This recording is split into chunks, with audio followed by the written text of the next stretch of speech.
I'll tell you. Hello, children of the sun. This is Captain Starchild reporting You can even straighten with my chief of security, who you're looking at, so they can know something about me. I'll go on a story. Joel here. Nikolai. And Nikolai is very amazing to me because I'm old Rasputin, and the King Nicholas was the Tsar in Russia. Anyways, probably before all the terrible times. yeah, back in when it was good Russia, right. Beautiful kingdom. Anyways, I digress on that. The purpose of this video is my new best friend Joel, who I just met last week. We are both living in a community home that's called an IRTS, which means Intensive Residential Treatment Center. And both of us came from the psych ward. You want a pop? Yes, please. That's for you, buddy. Mountain Dew, a pop for me. Yeah, and here's how a brother is. He knows I'm native, and not even that I'm native, I smoke, but he just handed me a box of my smokes. He said, bro, I wanted you to have this. And he just gave me a Mountain Dew, my food. I live off tobacco and fizzy beverages and coffee.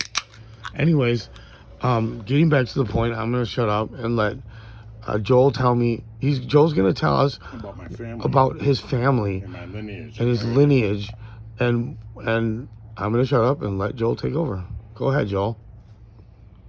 Hello, everybody. My name is Joel David Nikolai. I was born on May 6th in 1979, as far as I know. I was born to parents Joan Marie Nikolai and David Morris Nikolai. Marie's my mom's middle name. Right. And my last 8 girlfriends. Okay, sorry, I go have on. one younger blood brother that I know of. His name is Matthew Adam Nikolai.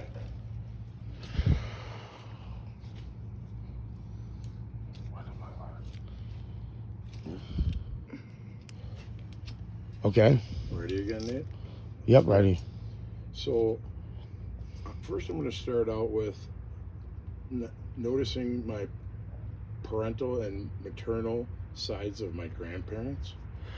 And then I'm also going to describe my parents. And I'm also going to describe my unique family structure on my level that I know of. Nice. What do you guys think about this, though? Oh, that's a cute little outfit. Yeah. Whoa. Yeah? Yeah, for sure. It's not gonna take Girl, forever. girl, What's that? I'm gonna have to conscript you. Do you know what that means? No. At wartime, when we need soldiers, there's a law called conscription, and what it is it conscripts you means you're in my army now. That's that, Yeah. and that's legal.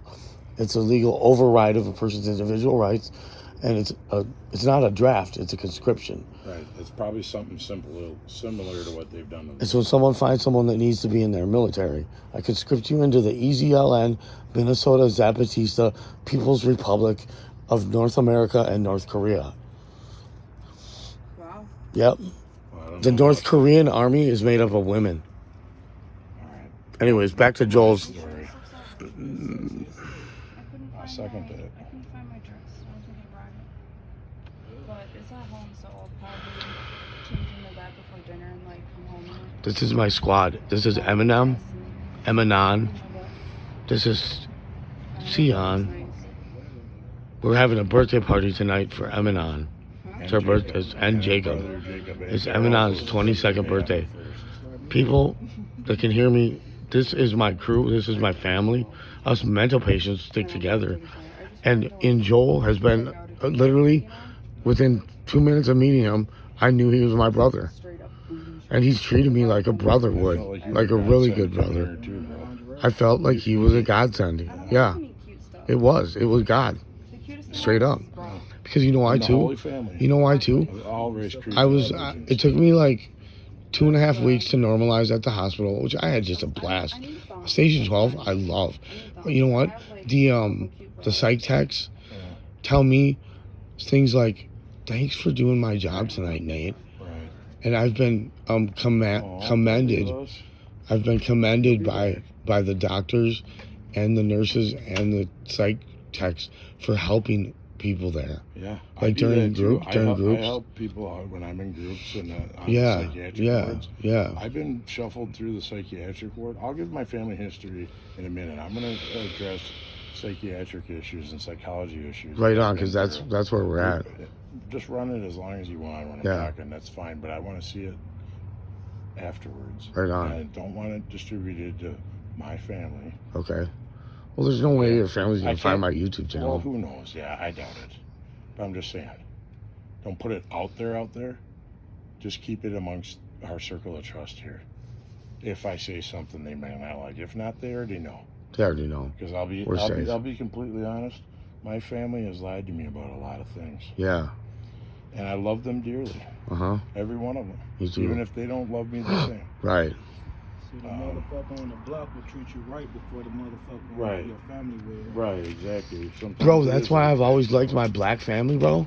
My black family, my African American family, always took me in. Made me dinner, treated me like a brother. And that was before I knew I was black, too. That was when my fucking knowledge was I'm a white European. Before I knew about my native and my black history, my black family would take care of me. A couple different black families throughout the years were awesome. Straight up. These two, Will and his brother worked in the warehouse at A7 Corners Hardware downtown. And I used to work there. It was the best hardware store in the country. I believe it. And they were, and so my family goes way back. I ended up hooking them up. They were African American. They loved smoking blunts like Ciuan does. Right. And I was their weed hookup, and they'd have me over to the house sometimes. It was almost cliche. Big fat ass black mama cooking fried chicken, What? and the grandmother sitting talking with me. And the two brothers and us smoking a blunt with grandma. We'd smoked a blunt with grandma. Right. My big mama in the kitchen frying chicken. That was some good shit. I miss those brothers. And I don't even. It was so long ago. So long ago. I don't remember. Totally that. cool with Uncle Joel. Yeah. If you're gonna mess with other drugs, just be honest with me. I'll keep you safe. You get in a safety situation. I'm one of those people that just try to save the young children, the babies, Yeah. the adolescent kids. Yeah. I've put my own life on the line. Yeah. Like a superhuman X-Men mutant that can save lives. Joel put his life on the line for me a couple days ago, straight. So, as far as mental health issues go or mental illness, my official diagnosis is some sort of bipolar depression, whether it's mania or severe sadness. Do you know that all mental diseases are made up? It's the cult of psychiatry. Right. They're made up diseases. Every new DSM volume that comes out, there's like 200 more mental illnesses. DSM, The diagnostic statistic manual. I think that's what it means. Diagnostic. Okay. It's the manual. It's the book that psychiatrists open up to see what mental illness you have. See what mental illness you have. Right. It's the book that describes all the diagnoses, all the diagnoses. Right. Oh my God, we're gonna do some videos on this. Right. Because Dr. Peter. I can talk. I'm gonna stop. You talk. This video is about you. All right. So again, with my video, and pardon the interruptions here, we're just excitable because we're having a really good chill time. We were able to give, 3 people a nice, beautiful birthday. Miss Daryl, Miss Eminon, and Mr. Jacob. These are my friends here at the Ertz house, as well as Ciuan, Sean. And these friends I'm meeting are friends for life. Right. Friends for life. I got them in my Google protected phone book. Yeah, this was a divine thing A divine alignment. Placed in this facility. Yeah, can I tell you why too? How it was divine for me, dude? Because of the fact that my house was uninhabitable, the hospital was not willing to release me back into my house, which makes sense. Yeah. If I would have got released from the You didn't know hospital where to go. into a house with no toilet, no running water, all trashed up, I would have got right back in the same situation. You know. And you know what? You So already know because your guy Bashir yeah. and everybody. Yeah, Bashir's gonna fix your. Bashir is an amazing Muslim man, and I'm an amazing Muslim man, and we connected on a spiritual tip. Right. He invited me to come to pray at his mosque. That's cool. Anyway, If so you I'm in the get him to hospital. vouch for me, I'd go pray with I would vouch for you. I I'd would- bring I you would go with. pray in the They mosque. welcome everyone. All are welcome. Do you know that? Okay, so Catholicism is one of the biggest religions on the planet. There's like 1.2 billion Catholics, and you hear about them all the time. But there's 1.8 billion Muslims. Right.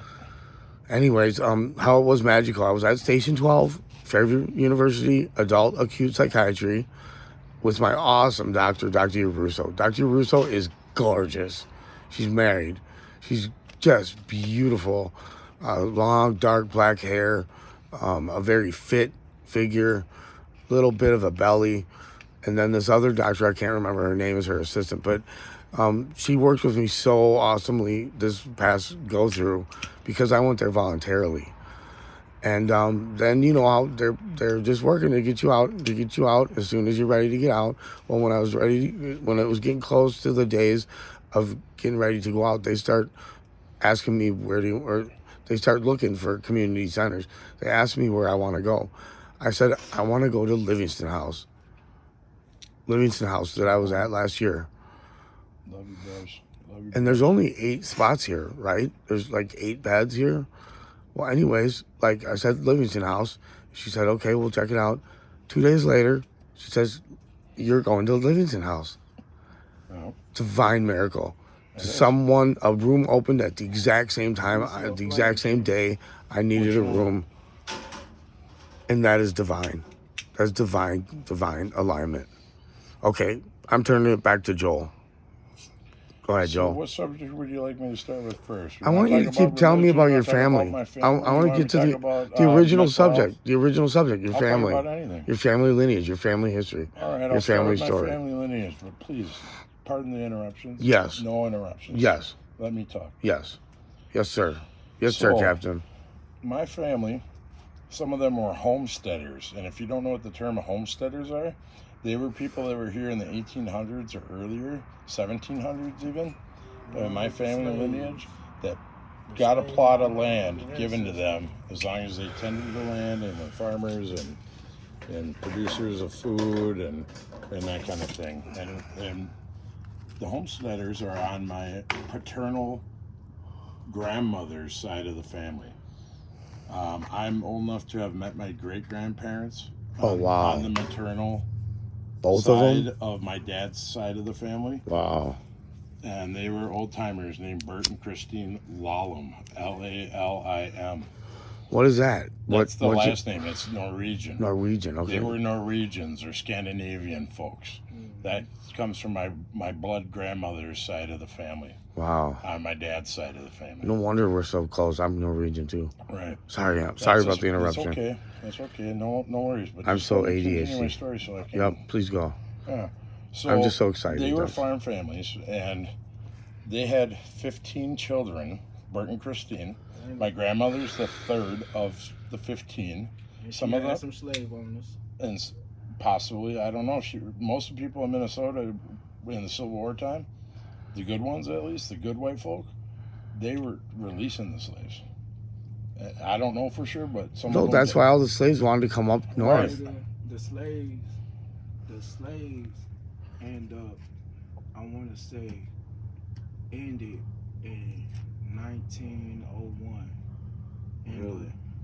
1899. That's when the South Carolina, what's his name, George Washington and Abraham Lincoln. Right. Abraham Lincoln had slaves. Do you know Abraham Lincoln was a black man? No shit. No shit. Get to my story. Sorry. Abraham Lincoln had slave owners, but he didn't really like the fact of blacks, my ancestors. He didn't like the fact that it was still continue being on with slaves. So he went to war. I want to say in North Carolina, they went to war around like 1980. I gotta Google that shit. I want to say slave ended in 1899 and in 1901 when slaves stopped. It was still racism. Right. It was still racism, but the slave ended in New Orleans or North Carolina. They I don't know. But My It's okay. son's great grandmother. My son's great that's why grandmother. people don't realize, like, like, Why the Africans are so pissed off Nick, about listen, stuff. motherfucker. Yeah. Go ahead, brother. That was our ancestors from Africa. I know. We not from Africa. I know. Y'all Like American. your great grandmother and all through the line of the generation, Mhm. fuck basically raped our ancestors. Right. I'm aware of how that used to happen. And so the naturally of gay affinity and all that shit, Catholics started that shit. They started with the clowns, they started with the Halloween and shit like that, that demonic shit. Fuck You know what I'm that. saying? I ain't into that shit. I'm a house nigga because I'm light skinned. You know what I'm saying? Willie Lynch is the dude that started the black and light skinned thing. Cause he didn't like the light skinned nigga always in the motherfucking house. And the black brothers was in the field. Well, you know why the light skins were in the house? Because they were the master's kids, No shit. right? Mhm. Yeah. And they called us Let him speak. They called us house niggas, and we called them field niggas. Right. But the thing is, we still was going by our owner. Like my last name is What's your last name? my last name is Smith. Smith. Yeah, that's that's a white man's name to give to us. Our culture, our names is not supposed to be our names. Our names that we got, we is black. Me is a black man. Well, your first name's a black name. No, my first name is a fucking slave name. What? Is it really? I Yeah. had no idea. Why? That's a slave name. So- Ciuan Does it Smith. mean- Well, you know what? Donovan. You know what? Everyone's name written him on their say. birth certificate is a slave name. Exactly. It's on the birth And I certificate. could speak Yeah. on The birth something like that, but let certificate him. is a birth certificate. Is basically it's a number. Yep. And we basically is lit as a number. Yep. You know what I'm saying? Even my white ass. It's a. It it's a logs whole- you in as property, Exactly. as personal property of your father. Exactly. Yeah. I learned that when I was locked up. Yeah. Like say like if I get a baby and I didn't put my name on the birth certificate and nobody don't put the name on the birth certificate, then he's not owned by the state. Every man, every woman that's a birth certificate is owned by the state. Yeah. It's the government. Yep. You see what I'm saying? It's your federal number. It's a federal number. You're speaking on education. Yeah. So And like I've been fucked over by the corrupt government. but the thing is though, the white man went over into Africa, the continent, Mhm. and basically told our ancestors that they was gonna make us stronger than what we are then. I've heard a little different version. I've heard that No, all the slaves The were slaves, actually sold to the slave traders by African slave owners. the Africans sold us to the white man for the gold. Right. I've even You know what heard I'm another saying? Right. version. The reason that happened in the Bible, in the scripture in the Bible, it says that a man. What it says, it was like it's like hold on, I'm trying not to. Pass me the pipe, please. Right. Preach the word, brother. Like it was like that. See, God, Jesus, his name is Yahweh. Yahusha. He's a black man. Yeshua. His name There's is, many different ways to pronounce it. yeah, but it's Yahweh. It's not Joshua. It's Yahweh. Listen, when I'm That saying sounds like Yahweh. I'm listening. it is Listen. Yahweh. It's in the way of Yahweh in the Muslim, but it's Yahweh. He's a Hebrew, and he was under the King David. The star King David is a Judah star. And Yeah. see why you think Hitler was killing the Jews? They want the real Jews.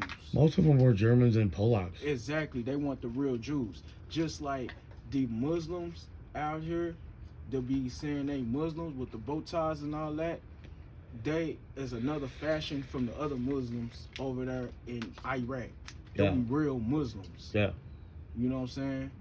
But the culture and our rhythm, reason they wrote over the scripture of the Bible They don't got the Old Testament. They got the New Testament. The Old Testament is because they couldn't read the scriptures in the Bible.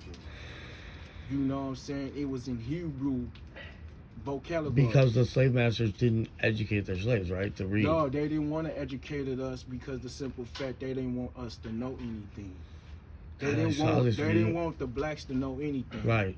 And so why you think over there in the U.S. they went to war over there, and George Bush went to war over there in North Korea to go get some fucking opiates? Tell you why. It's because the simple fact they wanted the bigger population.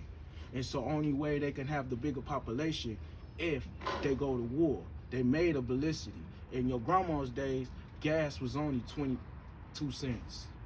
In your grandma's days, cigarettes was only 25 cents. Yeah. Now all of a sudden, why is it so high up now? I'm gonna tell you why it's so high up now. It's because the simple fact they wanted more money. And only way they can have more money is because only way they have more money is the only way is to go to war. They went to war over some gas. Yeah. Just remind you, we had gas. Yeah. You know what I'm saying? Yeah. So when they went to war with them over the gas, it was more than that. So that's why George Bush made a deal with them. Why you think every fucking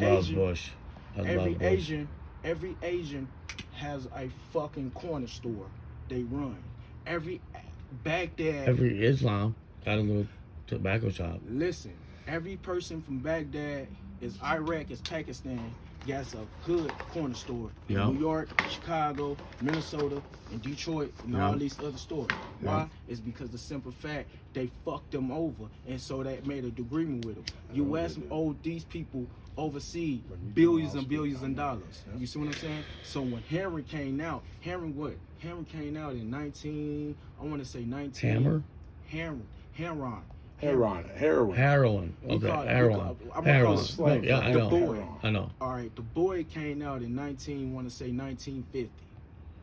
Who's the boy? The boy is fucking Heron, nigga. Oh. Heron and white girl. Okay, them was already in. Oh, listen, before 1937, when the drug war started, at the corner store. 1937, no one wasn't doing no drugs in 1937. Oh yeah,